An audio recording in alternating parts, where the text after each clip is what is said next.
lado do meu grande amigo Pedro Wilson, professor Pedro Wilson, prefeito de Goiânia, porque para mim você tá aí, ser prefeito, sabe? Como é que foi a história ali para mim? Ali foi o seguinte, quer dizer, o regime de 67, 64, 65 veio o Ato Nacional número 5 invadiu tudo, né? E deu o Geisel e o Médici deu o poder de não só reprimir, né, prender e tal, mas de matar, né? Matar. Quer dizer, hoje está comprovado que eles falaram em off ou não sei o quê, Mas que na verdade exterminaram mesmo. Eles tentam às vezes desmentir isso, né, mas isso conjugou a chegada também do chamado ponto 4, que era o grupo de assessoria dos Estados Unidos para as polícias da América Latina. Então havia toda a interferência. Inclusive no Uruguai, um desses treinadores dos Estados Unidos foi assassinado pelo grupo Tupamaro.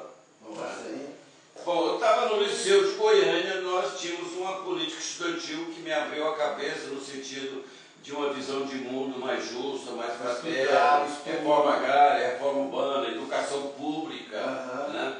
A gente lutava porque nós que tínhamos a educação tínhamos o dever de lutar para que tenha mais colégio. Goiânia chegou a ter um ginásio municipal, que é uma contradição, né? Nossa Senhora! Feita pelo professor Niso Prego, um grande diretor da escola técnica. Aí depois, lá na Vila Nova tinha o ginásio municipal. A ansiedade, quem podia... Para crescer, né? Cresceu. Então nós estávamos no movimento estudantil, tinha vários grupos, diferentes orientações de igreja, de partidos clandestinos, legais e ilegais e tudo, marxista, leninista, maoísta, né? Tudo. E turma da direita, né? Tinha. E nós éramos estudantes ligados à faculdade de Direito, que era na Rua 20, era pertinho, Rua 20, 21, do Liceu. E nós tínhamos os nossos líderes que estavam na universidade, aí eu fiz vestibular para Direito, né, em Ciências Sociais, e deslanchou, começou a estudar. Já cheguei lá como liderança aberta para o Centro Acadêmico Ongimai, que tinha uma influência muito forte. Tanto que uma turma lá da Faculdade de Direito de 1959 escolheu o Fidel, teve a Revolução Cubana, né? Escolheu o Fidel Castro como paraninfo.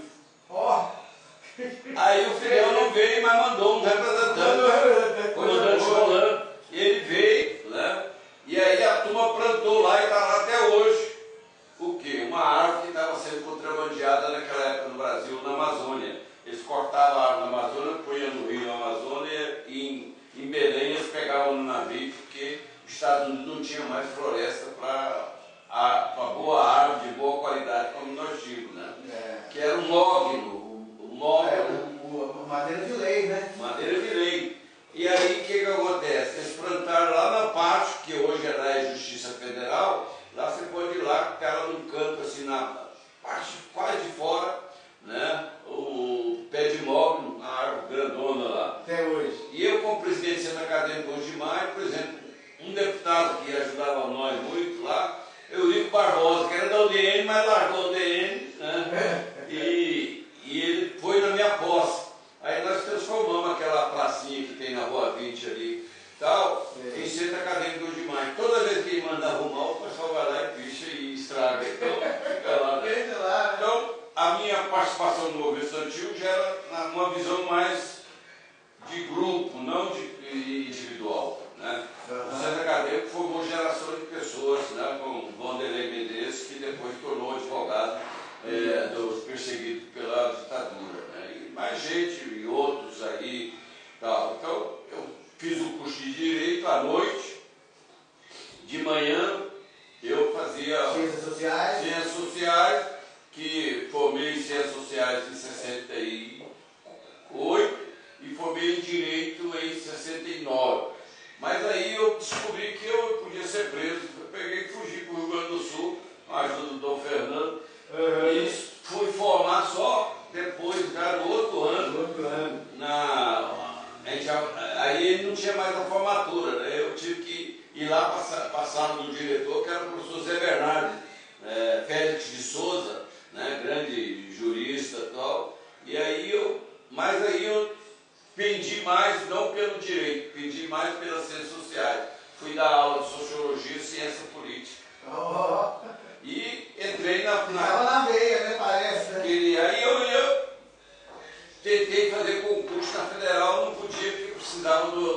teologia. Aí eu era muito amigo do Padre Pereira e do Dom Fernando, eles me indicaram, e a irmã Antonieta me levou, fui para dar aula de serviço social na Católica. Oi. Dei aula lá e não pude. Toda vez que eu tentava fazer o concurso na faculdade de filosofia, depois faculdade de educação e CHS, tinha que ter um atestado de teologia. Não tinha nenhum documento que exigia isso. Mas tinha. Aí eu tentei, falei o seguinte, aí um dia eu peguei.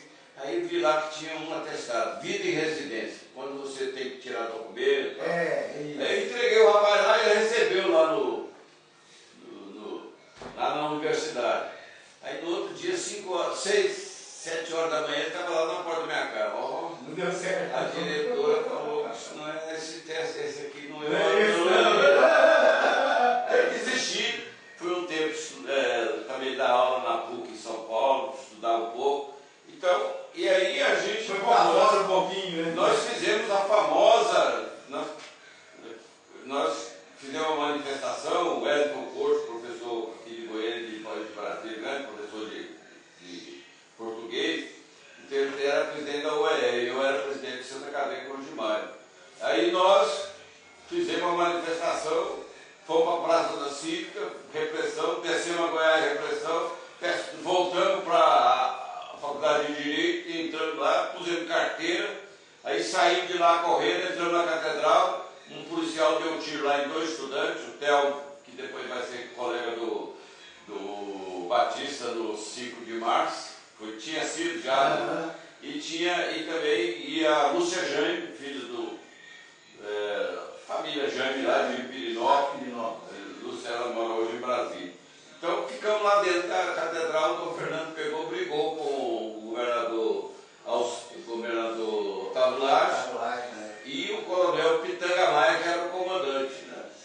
Ele mandava nessa região. Aí nós corremos, fomos para a casa dele, que era ali na praça da catedral, né? E aí mandaram retirar a polícia e nós escapamos. Porque é o seguinte, a gente saía da praça universitária, ia para a praça da catedral, para a praça Cívica, para Cívica não deixaram. Aí a gente correu pela Araguaia, aí pegava a Anguera para chegar na Praça dos Bandeirantes. Aí chegamos lá, morreu depois o Onalino, que era um lavador de carro lá, morreu lá, né? Estava lá o Euler, estava lá eu e muita gente boa, gente aí, não gosto de citar muito, porque às vezes a pessoa não gosta, né? Então respeitar, né? Mas aí nós tivemos toda uma agitação política no sentido de construção de uma consciência crítica, né? A gente tinha até um método, né?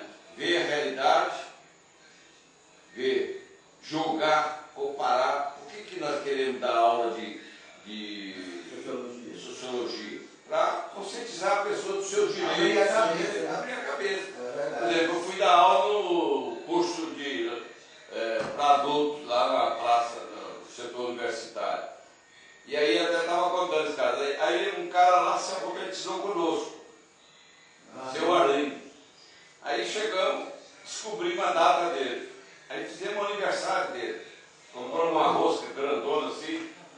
Aí fizemos o aniversário dele e falou assim, nossa senhora, o que foi?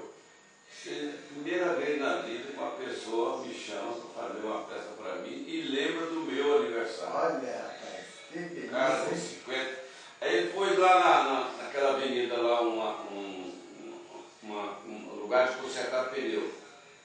Borracharia. Aí ele escreveu lá, borracharia do senhor amigo. Aí um professor da Universidade Católica, dava lá na Católica, chegou lá e falou assim, senhor Arlindo, o senhor errou aí, o senhor já estudou, o senhor tem que botar o nome certo. Por quê? Aí o senhor põe borracharia. É borracharia. Aquela mania de estudante que quer ensinar os outros. Né? Ele disse, não, é borracharia. Só burro que mexe com isso. E tava certo, velho. Você mexer com borracha de pneu. Eu, por exemplo, quando o carro furava o pneu, eu ficava quietinho lá, minha mulher chegava e falava assim, e aí, você não vai furar o pneu? Não, você está dirigindo, né? O dia era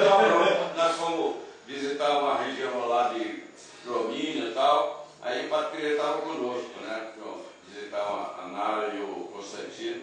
Aí o pneu furou e eu fiquei calado lá dentro do carro, né? Você não vai trocar o pneu, não? Eu estava dirigindo, trocou o pneu. Olha, pá, também troca, não. É lógico. Mas aí, o sentimento da nossa, que é da universidade para mim, foi um tempo de luta, né? É lógico que também tivemos um preço, né? Eu fui preso né, pelo Coronel Corvo, lá do DSPC, né? Depois nós fizemos uma manifestação lá em Brasília com o Onestino, tudo, na casa do Thomas Jefferson lá e tal, e ele me chamou para lá, porque aí tinha as disputas dos grupos. Aí eu fui lá para Brasília, né? Aí depois falei lá e esqueceram meu nome lá no coisa. Passou uns 2 meses, a polícia veio lá em Goiânia me pegar lá. E depois, aí eu resolvi ir para São Paulo, aí fui preso. Deu uma esfriada lá em São Paulo. Nada, lá fui preso. Tudo Foi preso também. Aí que eu fui dar aula, né, e continuei com a minha linha, né, Claro. de crítica, de respeito também. Claro. Tanto que eu fui escolhido, a turma depois eu saí da cadeia, eu vim embora para lá, porque a coisa lá estava muito forte. Tá perigoso. Aí eu peguei, vim embora, né, a turma que eu dei aula lá na PUC, me escolheu o Paraninfo. Eu já não estava mais lá, eu larguei assim, um dia eu peguei. Tchau, vou para Goiás. Você vai para onde? Para o lugar que você tem condição. Eu já tinha corrido para o Rio Grande do Sul na época da formatura, porque eu ia ser orador da turma. Era foda, né, Pedro? Tinha que ficar fugindo. Aí eu Né? falei para um grande estudante, colega, pai, Francisco Camacho, morreu já, foi logo, carguei de Mato Grosso, foi procurador, o cara, sabe aquele cara que tem consciência de cara no sentido de que ele estudou, mas que ele tem que devolver a educação. Como ele não era professor, ele disse, eu vou ser promotor para defender os mais fracos, ou aqueles que têm direito. Né? Meu avô foi promotor. Foi um dos primeiros negros que formaram o UFG. Aí, agora nós precisamos, você sabe, amanhã é o dia da Universidade Federal. Olha, vou tentar ir lá para ver, para participar. Ah, Pedrão, continuando aqui. Me conta como foi o negócio de ser prefeito, da história da prefeitura, bom, olha, da candidatura e essa participação minha no movimento estudantil, movimento de professores, movimento de apoio a uma sociedade mais justa e mais fraterna, e a realização de muitos partidos, né? Então, esse grupo nosso, vinculado um pouco à igreja, mas também com outras... Foi a criação do PT, foi assim junto também? Aí eu tinha um amigo, Plínio de Oliveira, Plínio, deputado do PT, ele estava querendo fundar um partido socialista, um PS, que ele tinha estado na França, o Partido Socialista lá na França.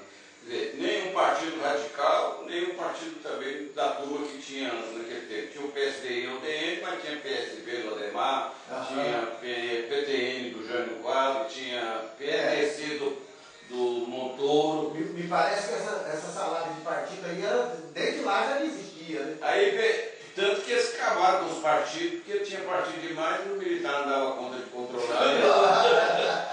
Aí o que acontece? Eles caçaram e virou a UDN virou Arena, partido do sim senhor, e o MDB, partido do contra, mas até certo ponto. Até certo ponto. Aí foi uma escola. Foi uma escola, O MDB ajudou muito. Ajudou, grandes lideranças ajudaram o Brasil, inclusive na democracia de 1985, 88, quando a ditadura caiu. E nós tivemos uma democracia depois de 20 e tantos anos, de exadiando e caçando mandato, prendendo pessoas. E nós lutamos até hoje para resgatar aqueles que morreram, que não foram enterrados, ninguém sabe se estão vivos. Então, eu sempre volto a essa luta, inclusive. Claro. Nós estamos numa luta para refazer um monumento que o Graciano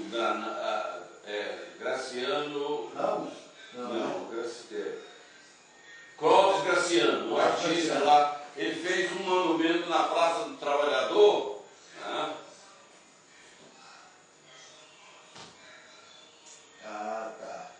Aqui tinha um monumento feito pelo Clóvis Graciano e o Helder Rocha Lima, que era arquiteto, foi professor da Católica Federal e da UNB. Aí o CCC jogou tinta no monumento, depois prefeito e outras pessoas, ninguém sabe, chegaram ao ponto de cimentar. Destruiu. Então nós estamos, o Pedro Célio escreveu um livro, nós estamos tentando publicar a história. Para resgatar, né? Resgatar e depois voltar ao monumento. O monumento de arte. A arte crítica, lógico, não é só para. Claro. Não. Então, esse desafio que eu comecei isso quando era deputado, depois como prefeito eu tentei fazer esse monumento, tanto que eu não pude fazer, então eu fiz um outro lá sobre os mortos desaparecidos na praça, lá do Pastor Mandaré, lá perto da Pastor Mandaré. lá no córrego Buriti, né, que é um parque, e inclusive como prefeito, eu doei uma área para o Ministério Público, desde que eles doassem, né, a área do parque para o movimento social, cultural e ambiental. Né, e até hoje está esse rolo lá, porque o pessoal, áreas ali. Então, o desafio aí nesse tempo também, atuando, né, eu fui escolhido pelo Dom Fernando como presidente da Comissão de Justiça e Paz, né, que tentando, ajudando muita gente da cadeia. Você vai lá no CEPAI, né, então, e a maior parte das pessoas que eu fui ajudar, né, era pessoas do partidão, no bailão, tinha outros e outros e tal. Então eu engajei. Nesse momento começou a luta pela anistia, a luta pela democracia, e nós engajamos no projeto liderado pelo presidente Lula, por lideranças de igreja, também liderança marxista, enfim, um partido, né, dos trabalhadores, um partido aberto, um partido que pudesse ajudar o Brasil a fazer o processo de abrir a cabeça e transformar a sociedade. Para certas coisas, reforma agrária, reforma urbana, a questão da educação, a questão da cultura. Por exemplo, até há pouco tempo não se reconhecia no negro o seu direito à cultura, não tinha. Aí foi obrigado. Agora estou vendo, eles quase acabaram com a Fundação Palmares. Que era a forma, né? Terrível, né? E aí, era uma forma de evoluir isso. Vieram lideranças negras, por exemplo, em Goiás nós temos uma presença do negro muito forte, dos Calunga na região Nordeste, temos os APM, quer dizer, da área pastoral de igreja, nós temos também os quilombolas urbanos. Lá em Goiás, na cidade de Goiás, tem um quilombo chamado Santana, Alto Santana, e tem uma vereadora lá, negra, Elinísia. Então nós estamos de fazer uma urbanização. Nós temos em Cromínia, nós temos mais ou menos 20 quilômetros dentro da cidade. Nós temos lá na cidade do Central, nós temos em Pirinópolis, tem 20 quilômetros espalhados.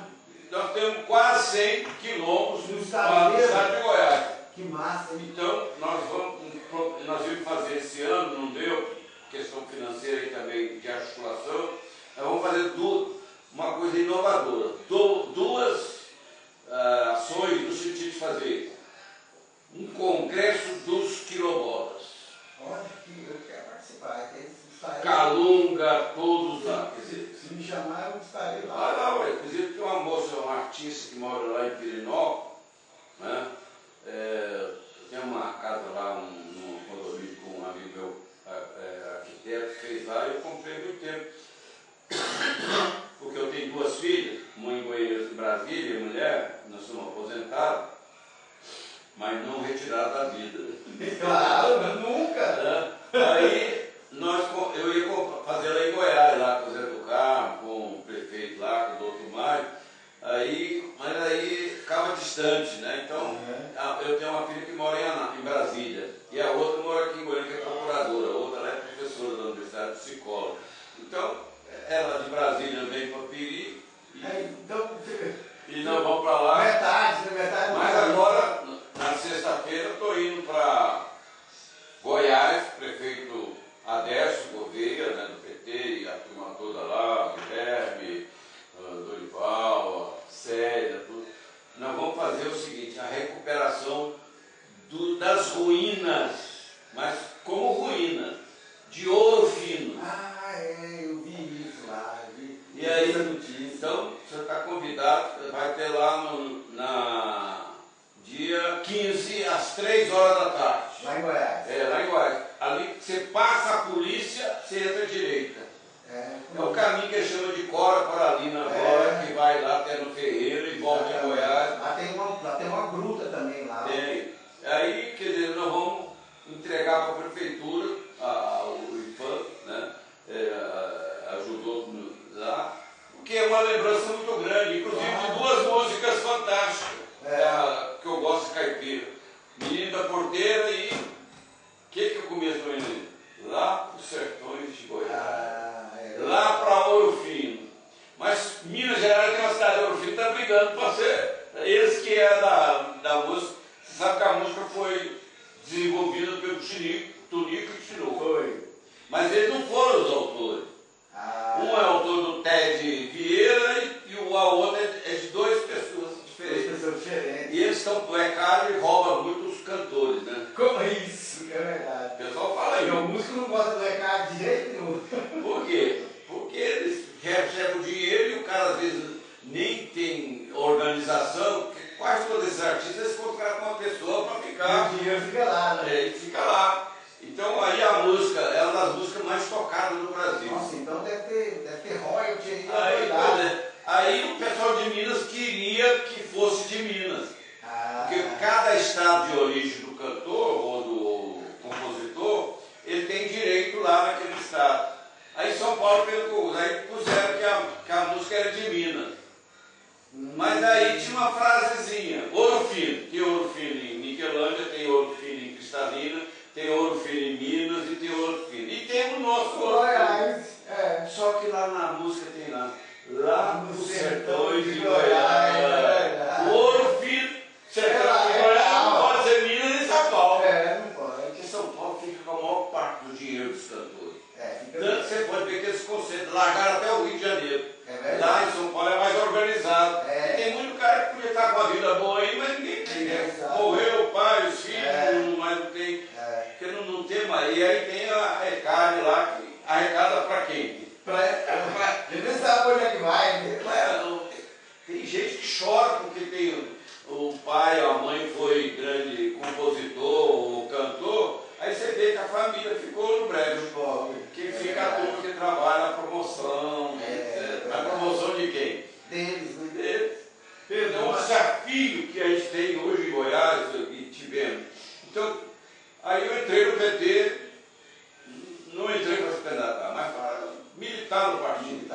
Aí fui chamado a candidatar.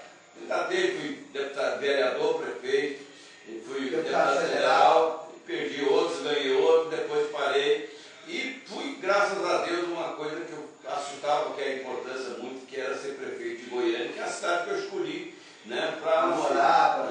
Tem gente que é lá de Uruana, mas fala que é de Goiânia, rapaz. Mudou a certidão. Você é da onde? Você é de onde? Fala aí, viu? Goiânia. E a Carol? Unidade 52. 52. Não, cidade. Aqui em Goiânia. Não, Goiânia não é tão velho assim também, não. Desculpa, tá vendo? Aí eu entrei na política, né? E tive, graças a Deus, de ganhar a eleição para prefeito e ter hoje. Olha, ontem eu estava lá em Silvânia, nós estamos querendo fazer um consórcio das estações de freio. O Lula mandou entregar o Carlos Carlinhos. O caminho do juntar todos os municípios e fazer um centro de economia criativa comunitária. De segunda a quinta-feira o cara vende produto. Arroz, feijão, fruta, lá nas estações. Sábado, domingo, sábado, sexta e domingo, vida cultural. Os caras tem uma festa do Divino, tem uma festa lá, tem hip hop, tem caipira, tem não sei o quê, para as pessoas. E aí você tem uma vida cultural e de turismo. E no futuro nós queremos fazer um trenzinho que circularia por essa cidade. Está até hoje nas estações, uma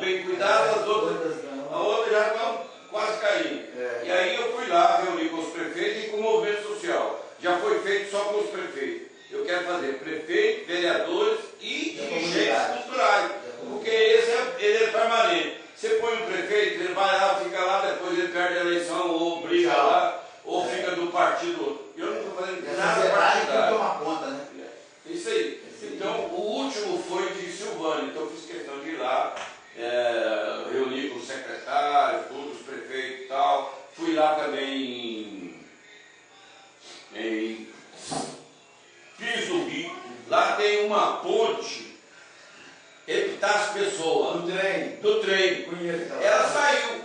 Ela não é usada mais. Não. Aí o Instituto Jardim Machado do Instituto de Geografia e História de Goiás, ele e um grupo de pessoas conseguiu tombar. Não, estão querendo, nós estamos fazendo um tombamento agora, que ela não foi tombada, foi só estadual, municipal, vamos fazer a federal e transferir para ele fazer um centro de cultura, turismo daquela região. Era linda demais aquela ponte. Aí descobrimos também essa semana, veja bem, que alguém quer fazer uma